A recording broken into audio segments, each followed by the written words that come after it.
Mike Jones, we gon' put it in they face. Let them know, cause we don't play around. Cause we don't play around. Cause we don't play around. Cause we don't play around. Haters hate but lose when we in the race. Hey, we up in the place and we gon' put it in they face. Let them know, Houston Dynamo, Houston Dynamo, Houston Dynamo, Houston Dynamo. Boys acting like they ready for that orange crush. Try us if you want it, we'll leave you in the dust. The men in orange, baby, got orange on my back. Be the ones, now it's time for us to bring it back. What's going on, ladies and gentlemen? Welcome to another episode of Noodle Time, episode 149. I am your host, Mark Segovia, alongside my co-host, Andres. What's going on, Andres? So pretty good. All-Star week is over. We're about to start the Leagues Cup. A lot of debate between the team, but man, just excited to be here once again to talk with you, man. Nice. All-Star game, man. I didn't, man, it's crazy because, usually, for the sports that you're really enamored with, the All-Star weekends, that break, like that halftime between, your final push to make the playoffs and all that good stuff. But like, honestly, I don't see the reason for an MLS All Star game. But I mean, that's just my opinion. But you know, um, but there was no Dynamo involved, but a lot of Dynamo two representation in the All Star in Austin. So I know Andres will let us know what's going on with that. Yeah, and like you said, there were no Dynamo players featured in the MLS All-Star game, but there were two players that were featured in the festivities, more so in the Dynamo those uh, category, and one of them being Daniel Barrett, the 16-year-old defender that plays for those that has been featured for those for a good chunk of the year. And I haven't been saying this a lot in Noodle Time, but I did say this a couple times whenever OSG and I were talking about Dynamo Dose.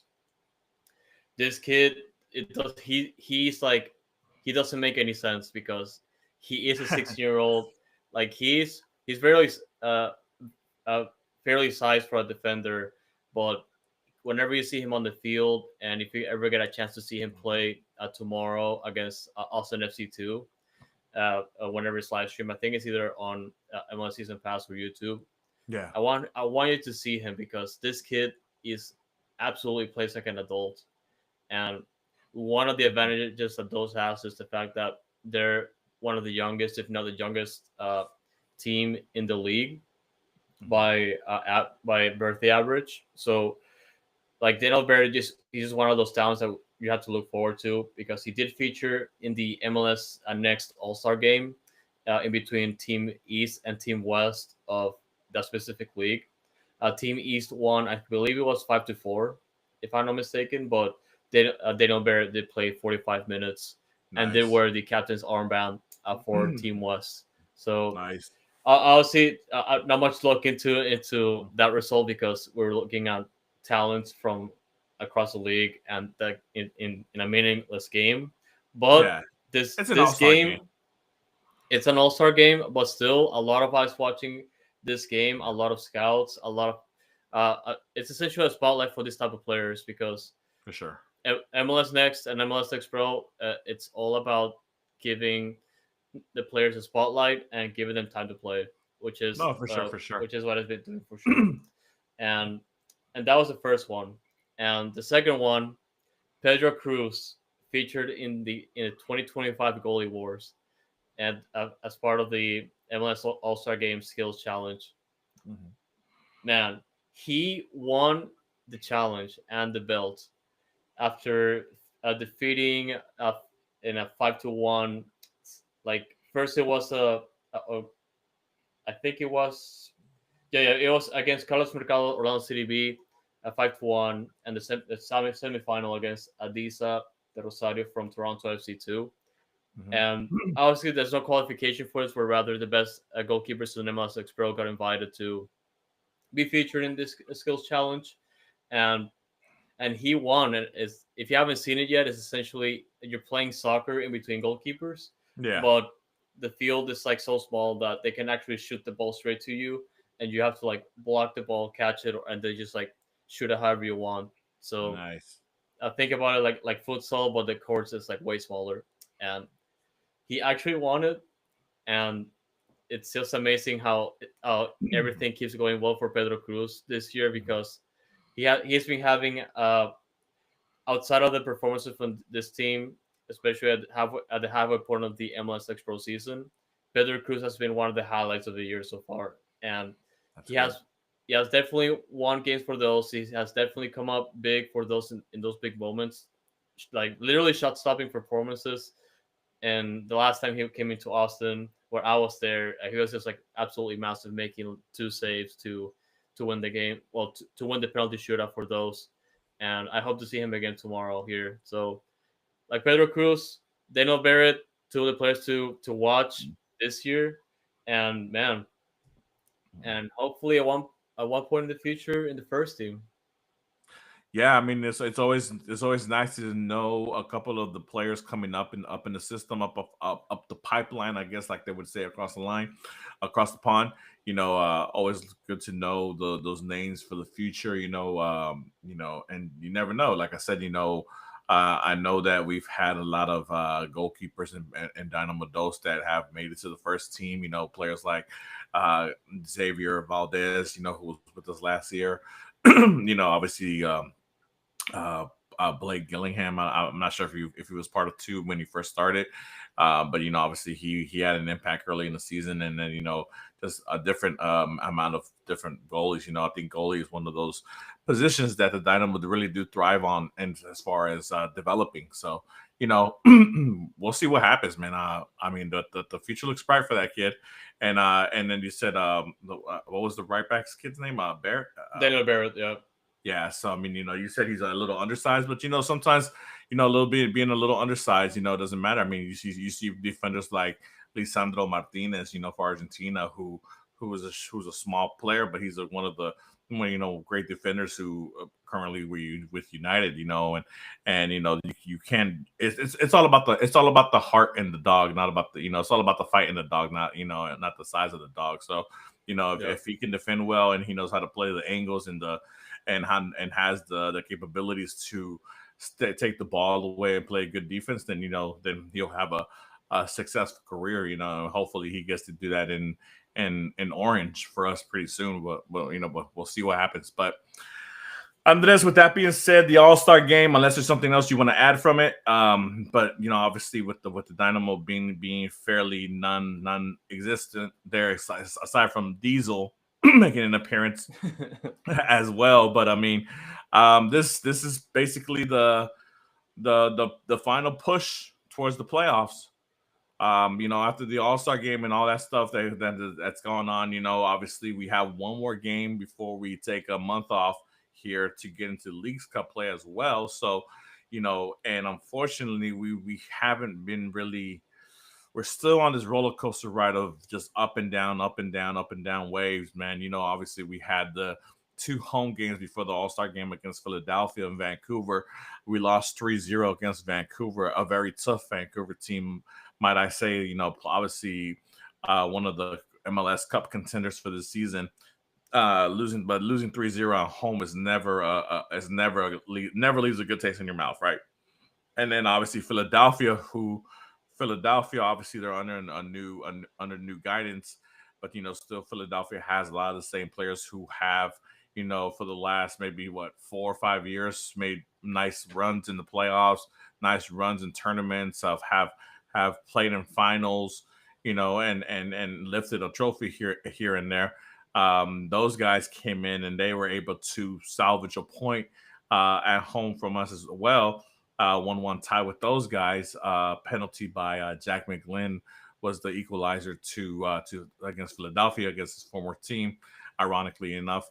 But with that being said, Andres, I mean, man, is there anything you really want to get in tune with from those two games before I get into my little rant here? Because those two games, to be honest, it's just it's sad, man. I mean, like like the point, I mean, look, you and me. I'm a little bit older than you, Andres.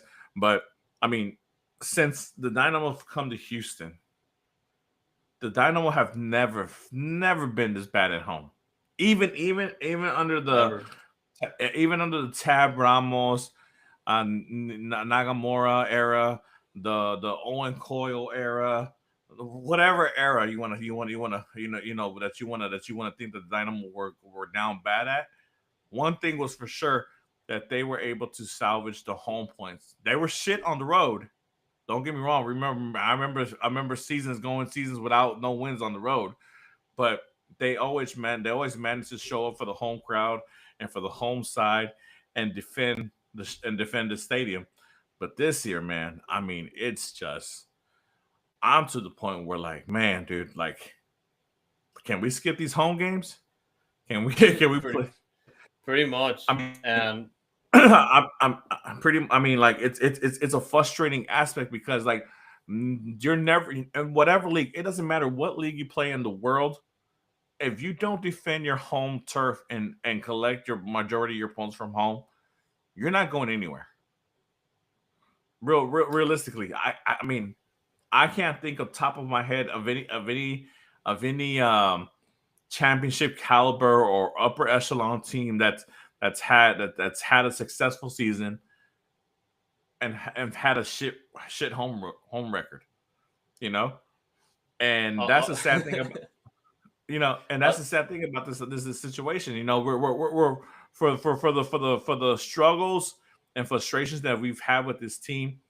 We've been fairly decent on the road as far as grabbing role points, especially grabbing role points against teams that we shouldn't be grabbing points against. Obviously, teams like San Diego come up to mind. Teams like New York City FC come up to mind. Columbus grabbing a tie, San Jose. Think player. These kind of clubs, right? But then we come home and we just give it all away. I mean, how do you feel as a supporter? Knowing that, man. What used to be a sure thing.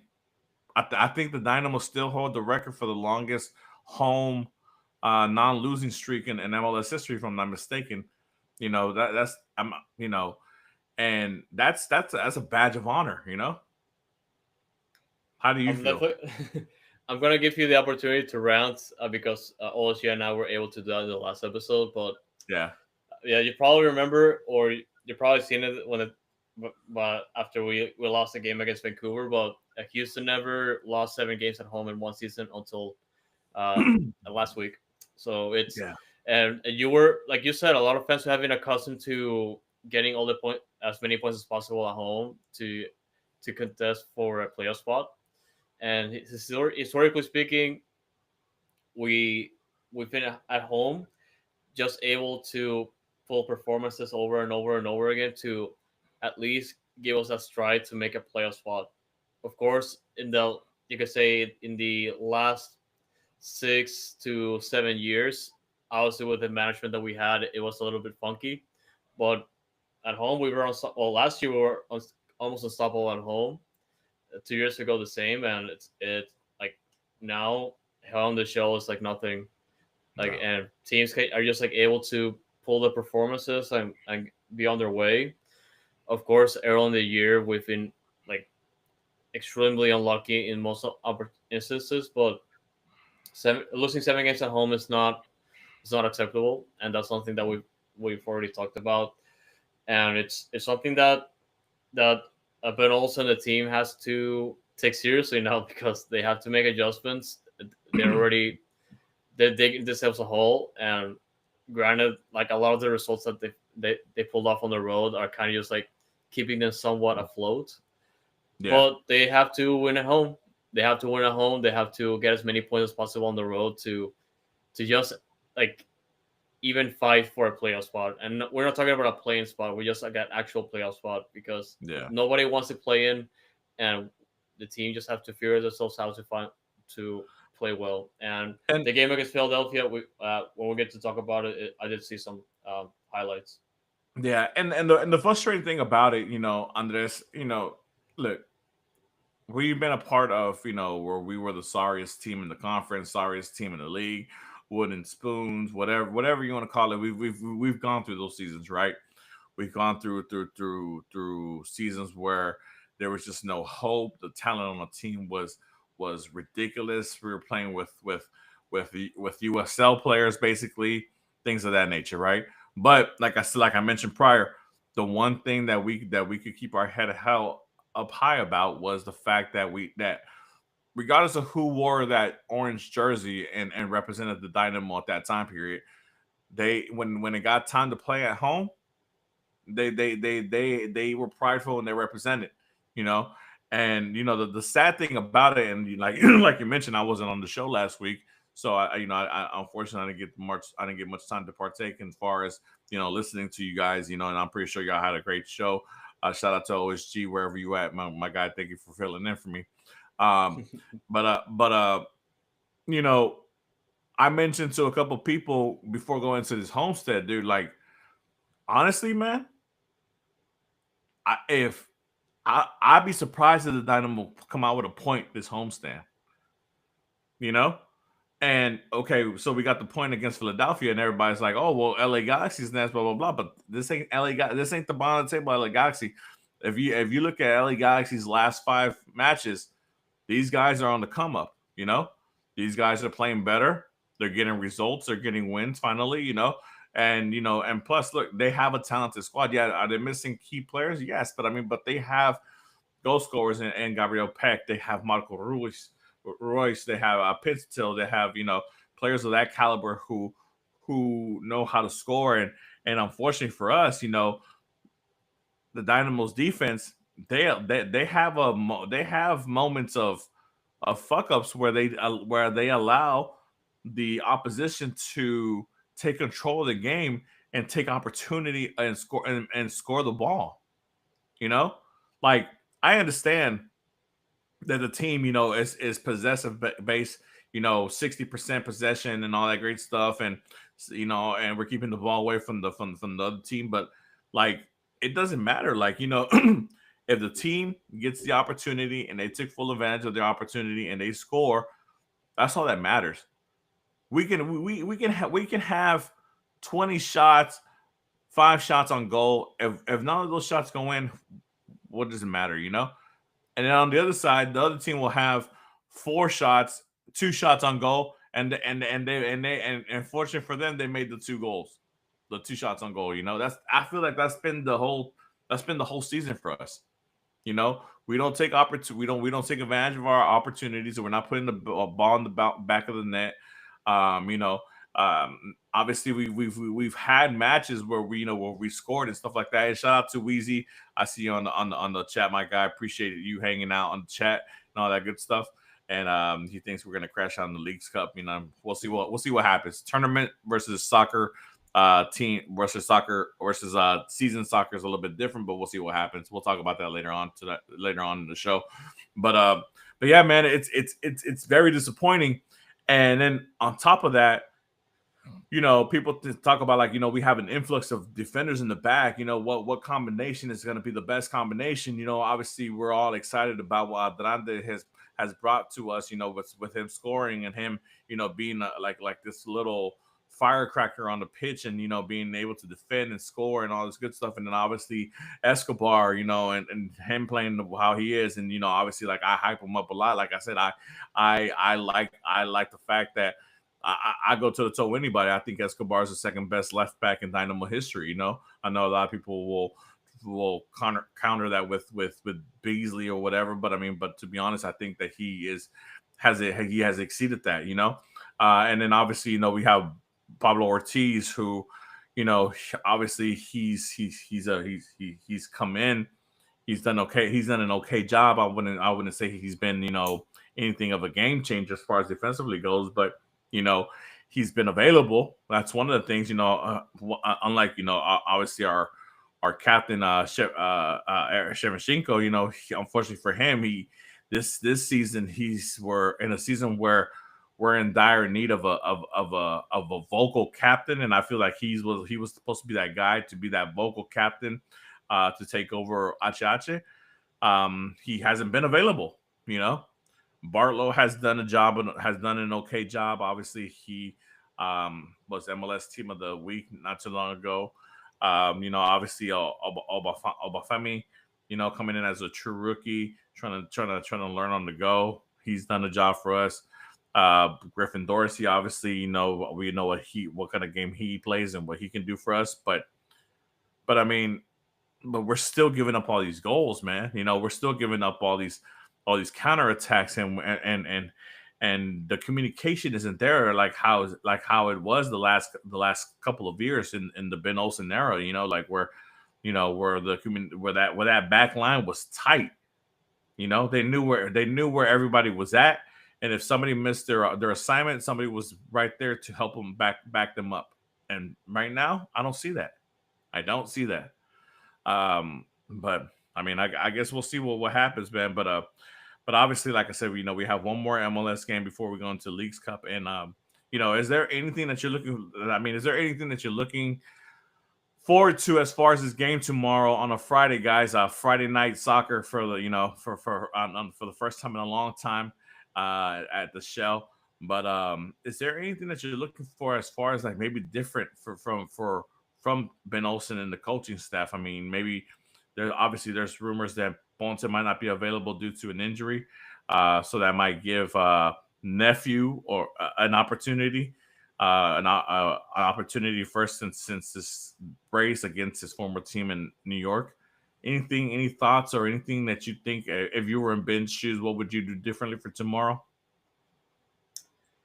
If I can add some of the facts from the game against Philadelphia, basically things that I've seen.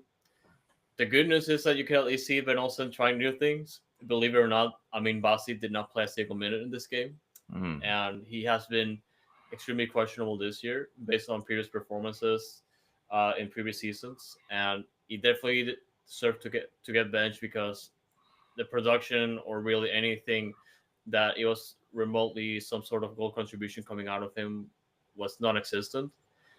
And I felt like Dynamo played much better up front. They did generate a lot of performances this year, and it's really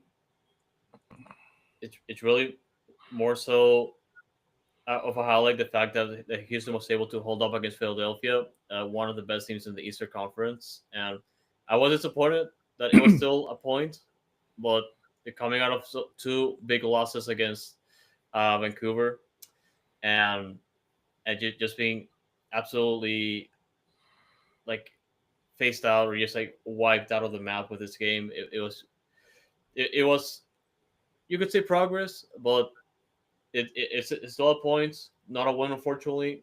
And if I could say something to consider for the next game, it's the fact that Pablo Ortiz needs to be benched immediately. He cannot play a single game of soccer for the next few games until I see him improve off the bench, because a lot of the goals that have been coming against Houston, it was like Pablo Ortiz was just in the middle of everything. I see him in the first goal for Philadelphia in the last game, and he literally lets the ball through like this. He looks at the ball, he lets him go through like this.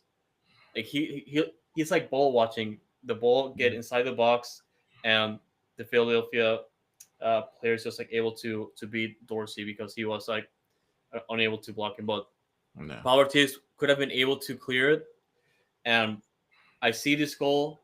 I see other instances where he was just like unable, or just seems like he's not focused in the game. I was so furious at that, and I gave him a lot of opportunities to prove me wrong.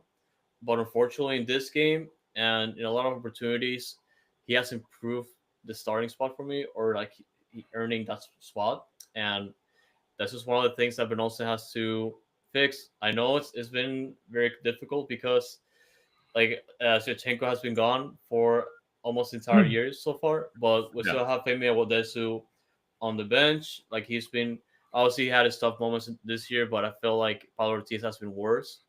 Franco Escobar obviously he's been playing fullback now, but I mean put him back there. Come on, he has a ton of experience. Everyone loves him, and Felipe Andrade is there, so he can always cover, even if he's for Dorsey or not. So. It looks like Weezy agrees with you.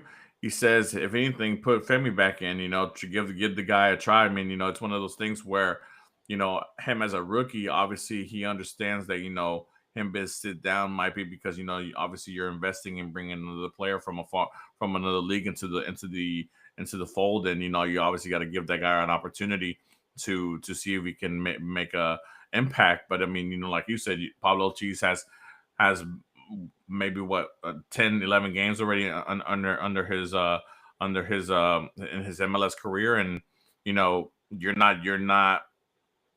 not fully satisfied with what he's brought. I mean, obviously, there's been glimpses, but I mean, I tend to agree too. I don't think Pablo Ortiz has been quite the answer that we thought he would be, and maybe it's time to give the rookie back an opportunity, or like you said, hey, maybe everybody's been clamoring for a Dorsey, Escobar, Andrade back line with Bartlow, and who knows, maybe something like that could be plugged in. But yeah, it's tough, man, because the one thing that I felt, coming in, and obviously the one thing about like the last couple of years, especially because it's been very successful years, the last couple of years have been the strength of the defense. You know, you had veterans who knew where to be at, who have been leaders in other places, who have won titles in other places, and they understood what it was to be a formidable back line and to have each other's back, and understand where everybody's at all times. To and that's why we were one of the best defenses the last 2 years running. And we're just not seeing that. Obviously, I understand that Eric being gone is a big, big, big factor. Obviously, Mikael being sold at the beginning of the season is not what you want.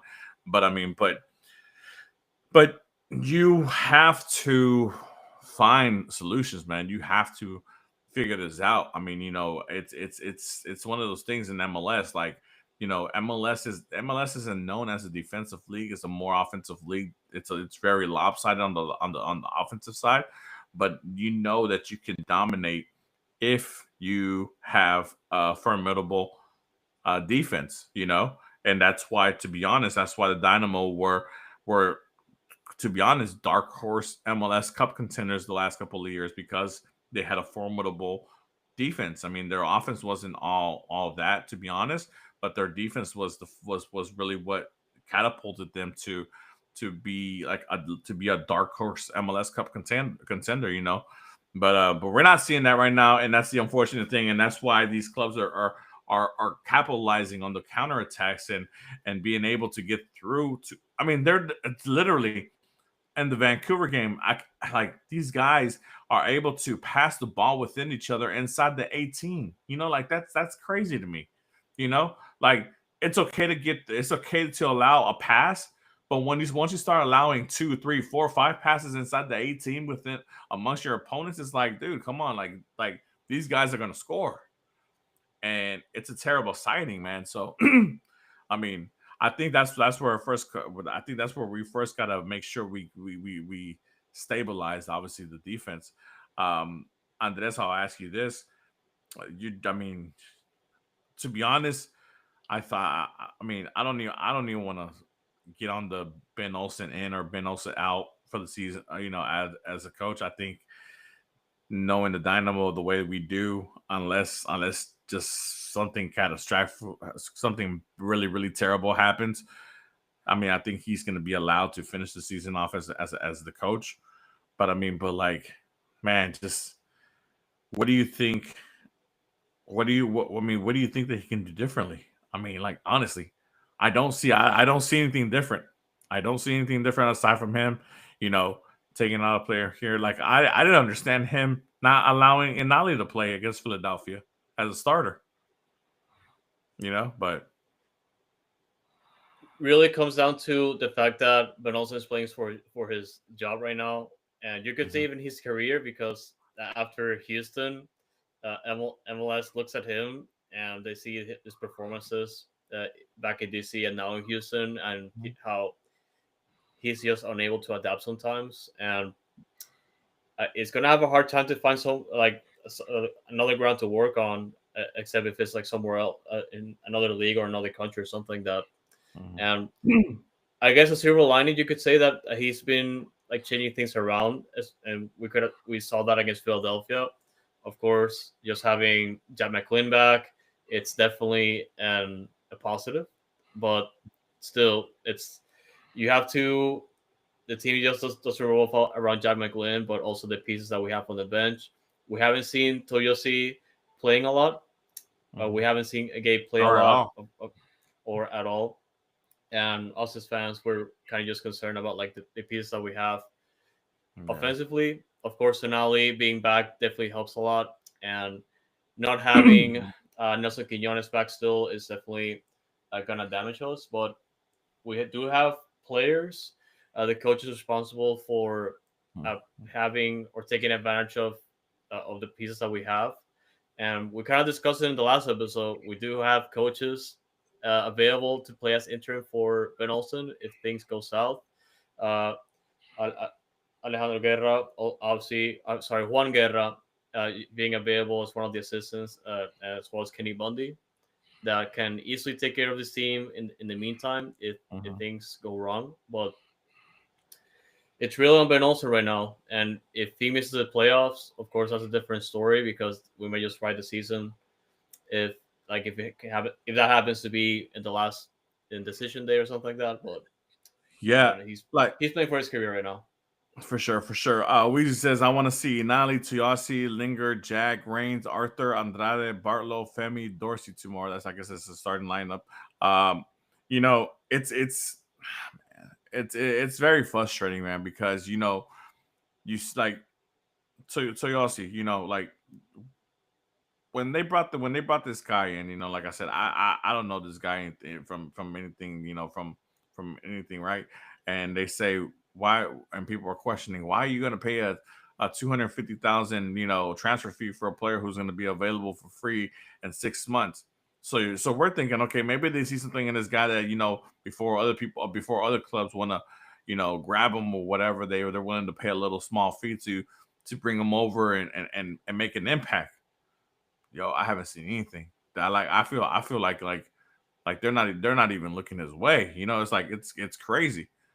Linger, you know, obviously when he first came in, obviously we know the game time goal, the first two games, scoring goals. It was an amazing start to his Dynamo career, and then he just faded off to the point where he was replaced by Bassi in the starting lineup, which is crazy to me. But like I said, he's on the bench. I mean, this is supposedly our the second DP, but where's the trust? Where's the wanting? Where's the hey Linger? Like we brought you in here to be one of our best players. Like man, like we need you to show up. And Nolly, obviously, you know how I feel about Nolly. I think the whole city of Houston and the whole Dynamo fan base loves Inali, and they see the way this kid goes out there and hustles and does things, in a way where we're like, man, can if we could find 10 more Inalis to put on the field, this Dynamo team would be a MLS Cup contender for sure. But I mean, it's crazy, and then like for example, you mentioned Jack McGlynn coming back to us. Yeah, it's great to have Jack McGlynn back, but I mean, but the Jack McGlynn that we see on the USA men's national team is different from the one we see on the Dynamo, and it's a drop off, and it's is it because of coaching? Is it because of the playing style that we have here different from the USA's men's national team? I mean, we're not utilizing the players, our best players, the best way possible for them to show off their skill set and for them to show off the talent that they have to put us in positions to win. Is basically what that's telling me, you know. And that's the unfortunate thing where I'm like, man, like like I understand that you're in love with a system and you have your system, and obviously that system has worked out for you the last 2 years. Obviously U.S. Open Cup championship, Western Conference appearance, whatever else this stuff. But you also got to understand you had veteran level players on that pitch who were basically like coaches on the field. Ache Ache. Achi, I mean, look, man, dude, for whatever people want to say the negativity about Achi's time here in the Dynamo, I have nothing negative to say about the guy. Especially now with seeing how much the team is truly lacking without him. It's mind blowing to me that people still think that that it was a waste. Like, dude, no, Ache was when Ache came here, I started to believe that this club had ambition, you know? That signing to me was the first step in showing me that this club had ambition to be something more than just another club in MLS, um, and obviously, regardless of what was going on with him personally is off the pitch, that's something else. But on the pitch, he was a leader. You know, when people weren't in the right position, he would tell them. He's like a coach on the field. Hey, I need you over here. I need you over here. I need you over here. Get over here. Get over here. I need you down there. I need you to make this run. You see the communication. He was always talking. Coco. Coco, obviously, Coco was an up and coming player. You got to take advantage of the fact that when you get talented players like that, you're going to have teams around the world that are going to want them. And that's great. Obviously, you wanted to take opportunity, the most opportunity to take advantage of the skill set that he has and progress him as much as you have and make money off of him in the transfer. That's what we did. Cool, whatever. That's nice. The Mikael thing, the same thing. Obviously we bought him in cheap, built them up from Dynamo Dos and brought them into the first team, and we sold them for a nice profit. Cool, all that. But we have to have the mindset of the next players coming in. The next players coming in. We can't be caught off guard like that. Like I hate to go back to the fact, that the beginning of the season was such a horrible start for us, where we lost so many points and we lost so many games that we shouldn't have, that the last 2 years we wouldn't be losing. But that's what it was. The front office was just not prepared, you know. And now this transfer window is opening up, and people are wondering, oh, who can we go sign? Who can we sign? Who can save this team? Blah blah blah. Like, you know how tough it is for a new player to come in and try to save a team. Especially when there's only like what 10 games left, 10, 11, 12 games left in the season, in the regular season. And then and on top of that, you have a tournament that's gonna occupy the club for a month. It's like you there's it's so hard to build up a rhythm, unless you're gonna bring in someone world class that doesn't take that much time to acclimate, because he's just so talented. But I mean, I haven't seen anybody being linked to the Dynamo like that. Have you, Andres? I mean, There's well, I know we'll talk about Tomas, but I mean, but like, you know, there's only been like a couple rumors here and there, mhm. and it's really debatable if if those are gonna be like those signings or not. But w- I've just been accustomed to the fact that uh, Pat Onstad is gonna keep all his cards to himself, and it's gonna be tough to even get a glimpse of what's gonna happen. Yeah, But on the same token, it's kind of like fans are just disappointed, disillusioned, and we they're really are just hungry for news, because we need reinforcements bad. We need super bad. defenders. We need defenders. We need playmakers. We need a game changer. Obviously, with the deal with a designated player, or what's going to happen next year. But yeah, it's just kind of disappointing, the lack of news, or just like the lack of rumors thereof. Yeah, I And mean, yeah, dude, I mean, and, and as it's and fans, it's kind of disappointing. yeah, and it's always the typical the same suspects. LAFC being linked to Huming Sun, which would be a fantastic signing. Or Rodrigo de Paul going to Miami here pretty soon, which cool, all right, cool. It's just Giovanni Reina, possibly. I mean, it looks like might be going to Italy, but I mean, he was linked to LAFC as well.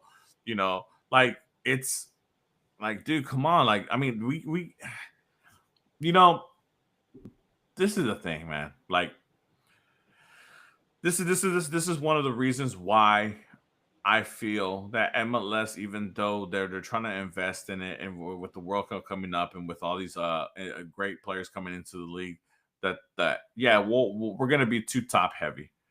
I don't think MLS will ever get to the point where they can be a significant league in the world, where they can really battle the Europeans or the South American leagues, whatever this and that, because without any initiative or without any consequences, there's no reason for these clubs to really do anything besides put money in their pockets. You know, like promotion and relegation. I mean, that right there. I mean, to be honest, like, dude, if imagine if I'm Ted Siegel, and for whatever amount I bought into the club, or I bought the club from Gabriel Brenner. I can't remember the figure, whatever it was, but I'm buying a first division club, and to have in the back of my mind that my club is on the verge of being regulated to a second division. And and first division in America already has a tough time creating any kind of revenue or money, because obviously we're not the Premier League, we're not the La Liga, nothing like that. But I mean, imagine going to a second division. Like, that's hell. Like, dude, if I was an owner, I would be doing anything possible to try to make sure that this team stays successful, and stays away anywhere from any type of relegation talk or whatever than that, because we understand what relegation can do to a club, because we've seen it with our European counterparts, or and how certain clubs who are legendary clubs can be really torn down, because they once they have one bad season and they're relegated, and they can just never come back to the first division, because they can't make it, right. We've seen clubs of prestige uh be downgraded to fourth tier, fifth tier, non-existent, and there's too much of a safety net here in MLS. There's too much of a safety net. MLS, unfortunately, instead of following the typical soccer formula around the world, is following the sports formula of the American sports environment, where obviously there's one league, however many owners, everybody gets revenue sharing and all that stuff, blah blah blah, and all that stuff. And there's no consequences. And the unfortunate thing about MLS is that the MLS draft is nowhere near like the NBA draft or NFL draft, where you can draft a game changing player that can change your whole identity the next season, depending on how special that player may be, right? Because those type of players are not looking to play in MLS. Those type of players are going abroad, and it's just terrible, man. I don't know. It's sad, because, like I said, when the Achi signing happened, I was like, yo, they're really showing me something. I'm seeing some ambition. What's happened since then? Ponce, great. Inali, okay, cool. But like, but who's the face of the franchise, Andres? Yeah, we gotta see something in this transfer window, because it's Yeah. not speaking to confidence, and we are just putting a lot of results, Mhm. like giving points to like all these teams, and really playing like we are not playing at home in front of our fans, especially this year. So it's we gotta see something, and Yeah. if they have a surprise for us, great. But as things stand, or how things look right now, especially for diehard fans like us, it's kind of like Yeah. we, we want this team to succeed, but we have no reason to believe that right now. No, I mean, it's just like I said. Who's the face of the franchise? Who's that leader? Like, who like even from a marketing standpoint, who is marketable? No, I mean, there's nobody Dorsey market. probably. Yeah, but I mean, but like but it's just it's Yeah, frustrating. in general, yeah. Yeah, but like I said, I mean, look, man, we have a match against LA Galaxy tomorrow. And the thing about it, Andres, like I said, I mentioned earlier in the show that I truly believe that the Dynamo were going to come out of this homestand with just 1 point. Now they got that 1 point against Philadelphia, and obviously we're hoping that they can grab some more points against LA Galaxy.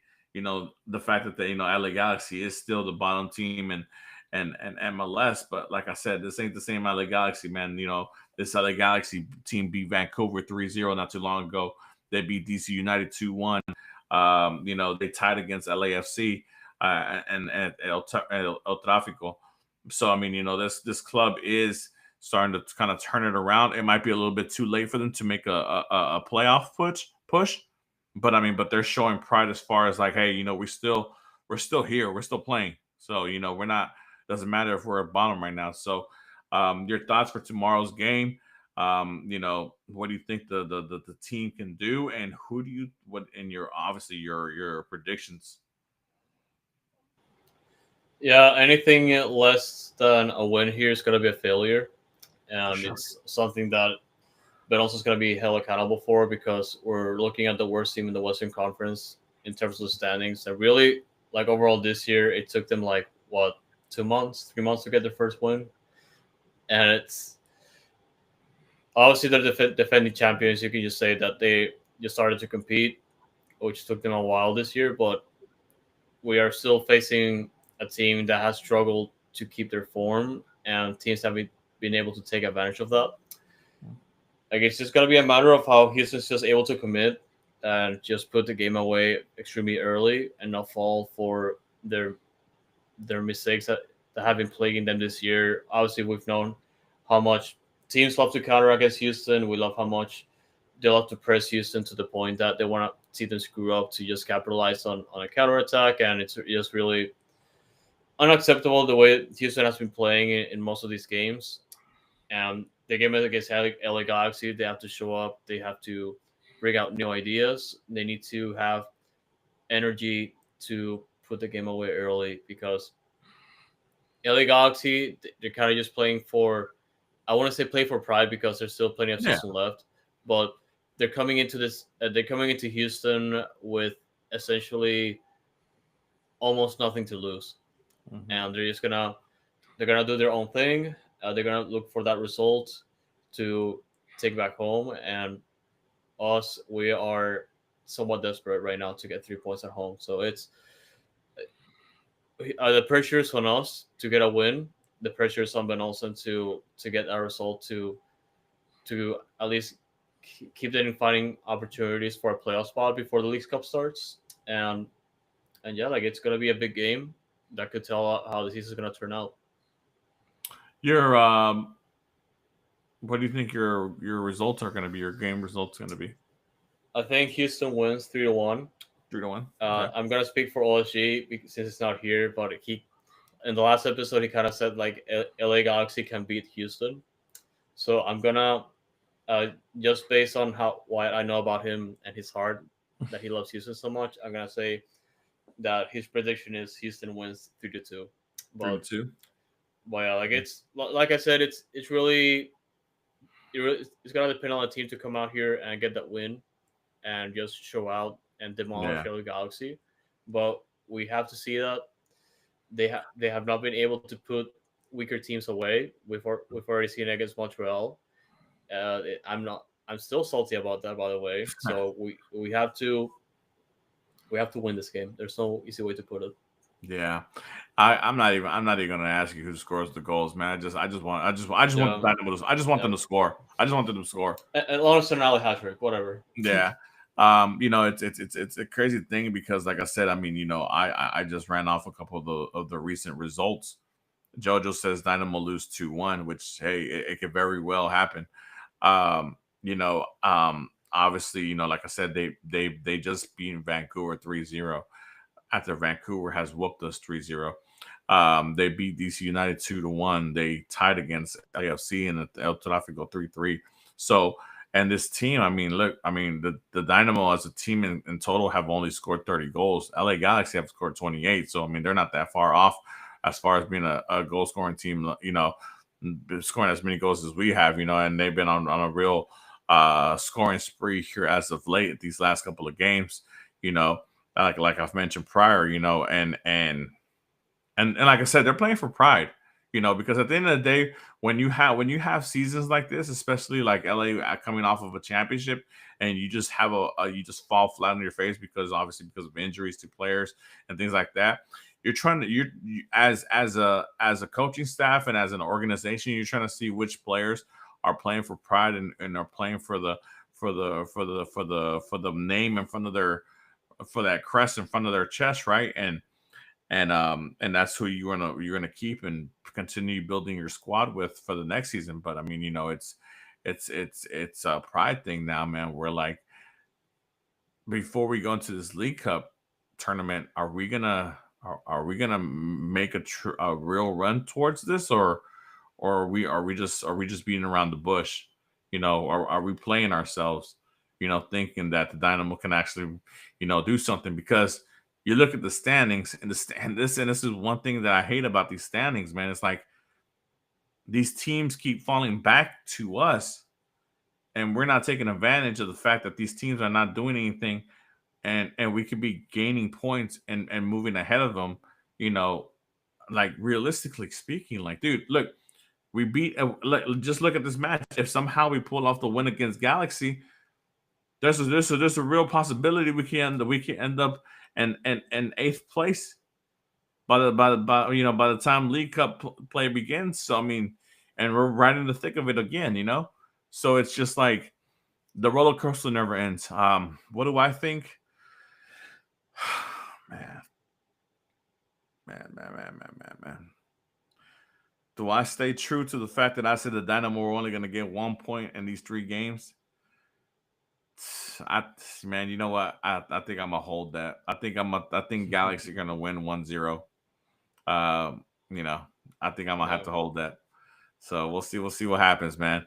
But obviously, one thing about this season, obviously playing the season, it's tough, because there's only one champion at the end, right? The MLS Cup champion, the Supporter Shield champion, whatever. It's trophies that are available.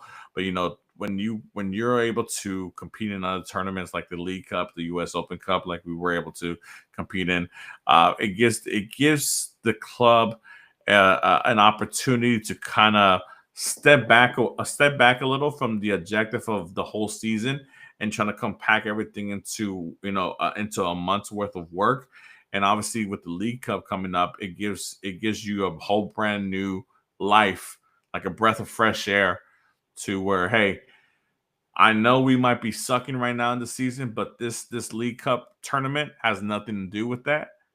We're playing brand new opponents from a different league, and we can really turn around our bad season and make it into a decent or even a great season if we end up lifting that title, or making a deep run in this tournament, or even qualifying for the Champions League Cup, whatever it's called now, the Coca Champions Champions. Cup. Yeah, Coca Champions Cup. Yeah. yeah, the Champions Cup, if we're able to get one of the qualifying spots.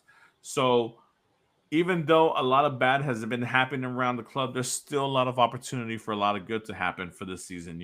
And with the League Cup coming up this Tuesday, our first opponent is Tigres of Monterrey. And obviously, we know how powerful Tigres of Monterrey is, one of the best clubs in Liga MX, one of the best clubs of the last decade and a half in Liga MX, numerous amount of titles. They've lifted CONCACAF Champions Cup titles, have made runs at the Club World Cup, multiple time Liga MX winners. So, Andres, obviously, we just talked about the LAFC team. I mean, LA Galaxy team, which is one of the bottom feeders in MLS. How do you feel about the Dynamo going up against one of the Liga MX giants next Tuesday at home? Most Um, hopeful. Obviously, I don't think the home crowd will be. I think the home crowd will be a more. Tigres. It's gonna feel like a road match, I think. Yeah. Yeah. I mean, if Tigres fans in Houston, they don't get a lot of chances to watch Tigres from Hmm. here. Hmm. They're gonna show out in Houston, as we are kind of accustomed to, and it could turn out ugly for Houston. It's definitely a good opportunity to test out and impress other Mexican teams, but this year I'm not confident. But who knows? Like, it could be different. But that's just me being optimistic. Yeah. But yeah, it might be this game that, depending on how it goes, it can tell a lot how, if we're gonna even qualify for the knockout stage, which is definitely gonna be dependent on what's gonna happen, because since there are gonna be draws in League Cup, they're No, I think they're going straight to yeah, shootouts yeah. for the extra point.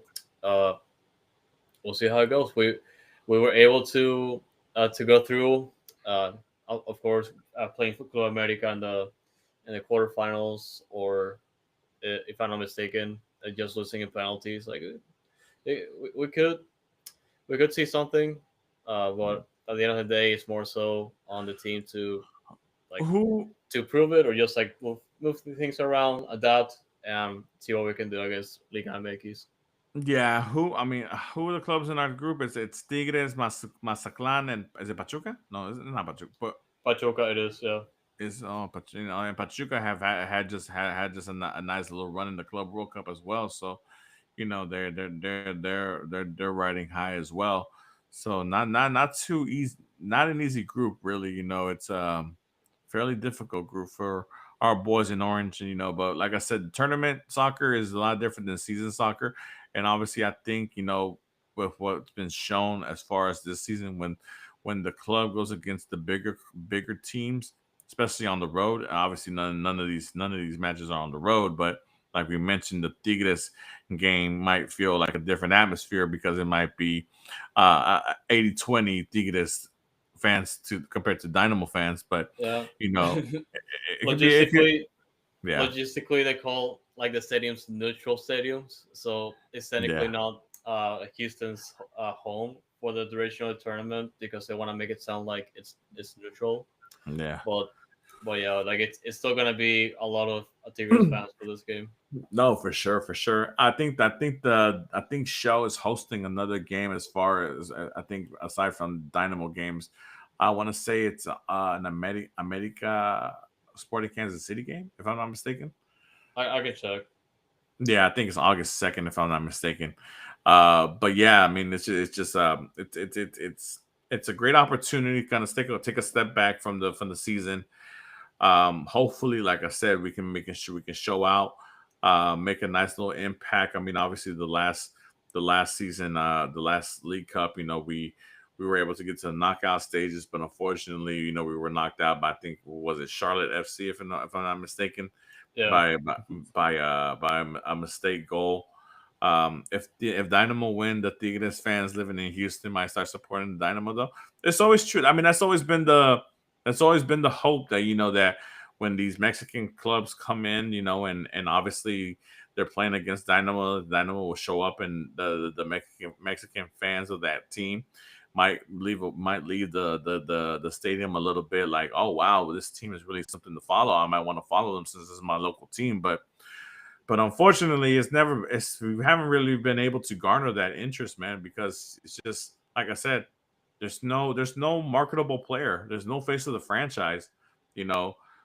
There's no, I mean, especially right now, how the Dynamo are playing. I mean, it's not attractive at all, you know. There's and the winning's just not there, so it's just crazy, you know. People, there's MLS fans. I'm telling you. I mean, look, people follow. Look, for as much as people want to hate on Miami and talk about you know Inter Miami doing these things underneath the table, whatever. But look, them the ambition that they've had, brought them Messi, brought them Busquets, Alba, Suarez, De Paul. You know, I mean, these guys. That club went from being a mediocre MLS club to a global club overnight because they had the ambition and foresight. And they had the ambition. They had the ambition and foresight to make it Yeah. happen. You know.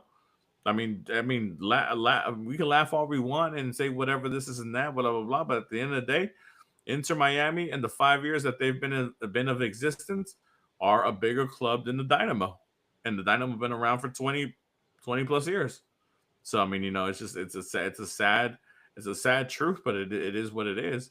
You know, LAFC, another club that we can talk about who've had ambition and you know and brought in big names. LA Galaxy, obviously we know LA Galaxy being a big brother of sorts to us ever since they've been in the league. But I mean, you know, like I said, it's ambition. Seattle Sounders, you know, another club. I mean, but just I don't know, man. It has to do with a lot with you know bringing in these other fans and showing them that this club is capable of being a good club to support. You know that I mean think about it, Andres. Who do you support in the Premier League? I don't really have a favorite team in the Premier League, Or although who's your favorite team globally? Real Madrid. Look, Real Madrid, perfect example.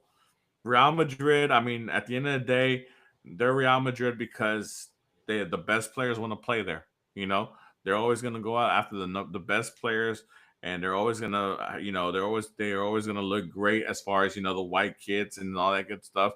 They have the marketing, they have the faces of the franchise, they have the players, they have the style, they have the aura of Madrid.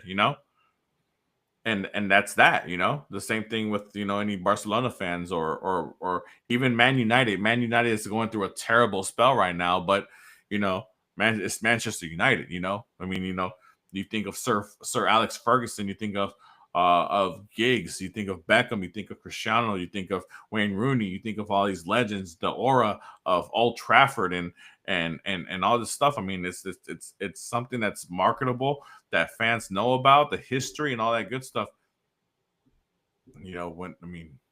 Obviously, yes, I know we have the history of lifting two MLS Cups and lifting two US Open Cups, but like, that there is no history here. The MLS has only been around for 25, 30 years. So, like, this is the time where we're supposed to be building up that history and really trying to grab this league by the horns and being top echelon. But I feel like we're not. We've been fighting middle to the bottom for like the last 10 years. So, with that being said, I can keep rambling about that, a lot, but time is of the essence. With that being said, Andres, I guess let me get your prediction for the Tigres game. Man, man, 4-2 Tigres. I want Houston to win, but we'll see. We still have to see how seriously they're gonna like they're gonna be taking care of this tournament. But It has to. I would assume to be serious. There's yeah, three Champions League Cup qualification spots available. Plus, I think they should.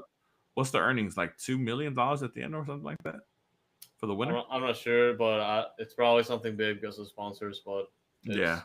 it's probably significant. But yeah, there's definitely rewards if you take it seriously. Mm-hmm. But we're having issues right now, and I like to see this team definitely put some effort into this tournament. But first game against Tigres is going to be saying a lot. You said 6-1. 42. Oh, 42. I was Yeah. saying 6. I was like, No, wow. no. I mean, no. I'm a down fan still. I'm not gonna say that score ever, but it's tough to see this team play perform against Tigres, but Yeah. we'll see. We'll see. Yeah, I think I'm more in the lines of a 3-1 score, which I think is more in lines with that. Um, Obviously, Tigres winning that game. Like I said, I would be remiss to say that I would be happy to see them win, obviously against Tigres, and obviously have a good showing in the Leagues Cup. But if what they've been showing me is what I'm looking forward to, then it's not gonna happen, guys. And the Leagues Cup might be a 1-2-3, one strike, two strike, three strikes, you're out, and we're gonna have a nice little 2-3 week vacation while this thing goes on, and we'll see what happens after that, and I guess prepare ourselves for the rest of the season. But hopefully we can make a good show and have some pride and maybe make it to the next round of knockout stages. But we'll see what happens. And Yeah, unfortunately, unlike last year's, there's no Leagues Cup break, so we are technically still going to the next MLS game against Austin FC on August 8th, if I'm not mistaken. But yeah, there's no breaks. We literally go back into MLS if we get knocked yeah. out. Oh, that's right. Yeah, yeah. Yeah. Yeah. So we play the first 3 games, and then regardless, if we make it to the next round, we still play MLS, Yep. and I'm guessing that those League Cup games will be like midweek games somewhere. Yep. And it's Okay. not ideal. I hate it. But it's just how MLS likes to congest the schedule. Yep. But all right, guys. Well, with that being said, guys, obviously we come to the end of the show. We've been out here for a minute. Obviously, not a lot of good stuff. Not a lot of good positive stuff to talk about. But shout out to the Dynamo those guys. For representing for the Dynamo and Austin during MLS All Star festivities and a lot of good stuff. But with that being said, Andres, let the guys know where they can find us. Yeah, and just before I do that, there's a couple things I wanted to circle back Oh, to. Club America does play Minnesota United at Challenger Stadium, and that's going to be yeah. on August 2nd on a Saturday. And there's also a couple of news that happened this week that we kind of have to go through. The first one being the signing of free agent Thomas Weisner for Nice. those. This one was kind of a controversial signing initially because he wasn't officially announced up until today, but Okay. earlier this week there were pictures of him signing the contract with Pat Onstad and Asher Meldelson right around his birthday, which was earlier this week too. And Okay. Happy birthday, it's Thomas. just a happy birthday. I only say controversial because he's recovering from a knee injury, so he won't be available to play up until next year, 2026. But it's a player to watch for next year. He's going to be playing for those, not the first team, which you could definitely give opportunities to those, just like to show out to see how he plays. Apparently, he's He been more of a right back, but he's going to he's play. Yeah, sorry to interrupt you, Andres. you're good. He's a Czech international, right? Yes, apparently his Yes. buddy's with Alinger, so Oh, okay, it okay. it So I could mean, work that's out. it could work out. Maybe they're just stashing him away at Dos because they know obviously that he's not going to be available for the rest of the season, so there's no reason to give him a spot in the first team. So obviously, I Yeah, think a player of that caliber more than likely will be a first team player. But the fact that he's not available for us, you plan him in Dynamo Dos, and he doesn't take away a international spot or a roster spot, if I'm not mistaken, right? yeah. With those, it's not gonna take out a spot with the first team. It's a Yeah. player to look forward to, depending on how he recovers. And apparently, he's gonna be, according to Asher, he's also going to be finishing his rehab in Houston Hmm. for his knee injury. So, best of luck to him for his recovery, and I hope to see him play with those very And soon. you said that he's a right back. Mhm. Yeah, he plays on the right. I believe he played mostly like on the right wing, but apparently he's been like Oh, okay, okay, okay. tracking back, so he could also play in between right back and right midfielder, or just a little bit forward. So I'm gonna be keeping an eye on that once he gets back on the field. So I look forward to that. Mhm. And the second bit of news, so this one it's a little bit, you could say, in the works for a long time because Christian Capis, he is an FC Dallas academy player that left the U.S. to play abroad, but apparently has not been able to sign a homegrown deal in MLS Mhm. because Houston had his right of first refusal. So he was like the only team he was able to play in MLS was going to be Houston because of territorial restrictions around the homegrown rights. So basically, the county that Christian Cabis was from, I think he was I think he's from Katy, but because he was playing for the FC Dallas Academy, he wasn't able to sign a homegrown deal with them because he came from one of the territories that was covered by Houston, Yeah. and so it was announced today that Houston did get about $200,000 in general allocation money for his MLS rights. Okay. So like FC Dallas was able to sign him to like another deal, and we do get $100,000 in GAM for this year and $100,000 in GAM for the next year. So apparently, according to Asher, he also said that they've been maintaining communications with Christian for the last 2 years to see if he could be brought over to Houston. Apparently, nothing came out of that, but it was good to know that the team was trying to sign him. So interesting to Yeah. check Obviously, out. obviously those GAM and TAM deals are kind of you kind of forget about those because they just those garber bucks. But obviously, at the end of the day, We know how much the Dynamo really value those type of deals and take advantage of the GAM and TAM that's available to them as far as making signings or buying down contracts, I suppose.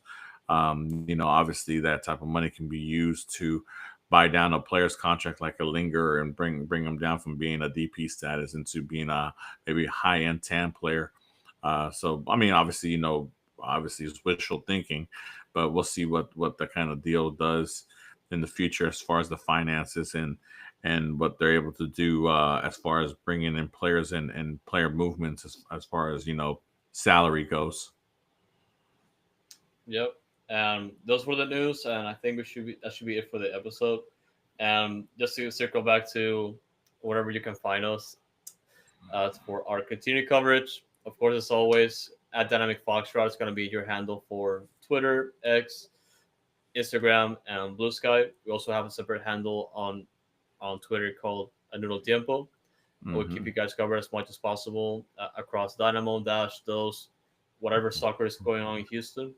And if you haven't checked out Noodle Tiempo yet, we do have clips from All Star Week in between Daniel Barrett and Pedro Cruz, so check it out. OSG was able to go out there and provide coverage for those festivities. And if you whatever you're watching or listening to this right now, first of all, thank you so much to everyone in the chat, Jojo, Sir Scarf, everyone that's been watching live. We do appreciate your support as always. The best way to watch us live is all, of course, YouTube. We usually record on Thursday nights around 8 p.m. So we always look up forward to the comments from everyone that's tuning in. Obviously, it's again just for the conversation that we have, and of course the comment section to everyone that's tuning in. So thank you guys for that, and also for dropping likes. Make sure you're staying subscribed, and wherever you are listening right now, whatever you listen to your podcast, you can search for Noodle Time. We're gonna be there, and if you want us to be added to a platform, let me know. I'll see if I can get us added. SoundCloud is not going to work, unfortunately. So to the person that asked me for SoundCloud, I'm sorry, but there's other platforms. Go to Spotify or something. So, Yeah. sorry. Uh, but yeah, last but not least, uh, of course, and yeah, of course, Goals TV. If you haven't checked it out, it's a platform for soccer content creators like we are. That's goals.tv spelled with C / at Dynamic Foxtrot for a profile. Check it out if you haven't already. Last but not least, our newsletter. We do have Fox in the Box coming out on a weekly basis, as well as Dash Dispatch, the written version of our podcast segment for Dash. So check it out if you haven't already. I do have all the links available in the profile for our channel and social media. So check it out if you haven't already. But as always, guys, thank you so much for tuning into this episode and for your continued support. For sure, for sure. Thank you, Andres. And just to piggyback off of what Andres says, guys, like I said, we appreciate the continued support. The guys in the chat today, we appreciate it. We appreciate you being active. It gives us a lot to talk about, to go back and forth with you guys, and obviously to see what your opinions are about the club that we all support. It's always good to have that the bit of back and forth, because obviously we have our own opinions about certain things, and we like to hear your opinions about certain things as well, and it just keeps us and engaged as far as what's going on with the club, and we like to see where your mindset is at. So obviously, guys, we love the fact that you check in and watch with us, but get engaged, get on the chat, express your opinions about what's going on. Let us know what you would do, or your predictions as far as the game that's coming up, all that good stuff, guys. Like I said, and I know on the screen you see me and Andres, but you guys are part of this show as much as we are. Yep. And we want to make sure that you're included and you understand that you are a part of the show, and that we want to make sure that that we appreciate the what you bring to the show. So with that being said, guys, obviously regardless of what's going on with the Dynamo, regardless of their up and down, we're always going to be holding it down for H Town, guys. So Always. until next Thursday, hopefully we come back with some great news with LA Galaxy and A League Cup contra Tigres. But with that being said, guys, H is up for H Town. Stay real, y'all.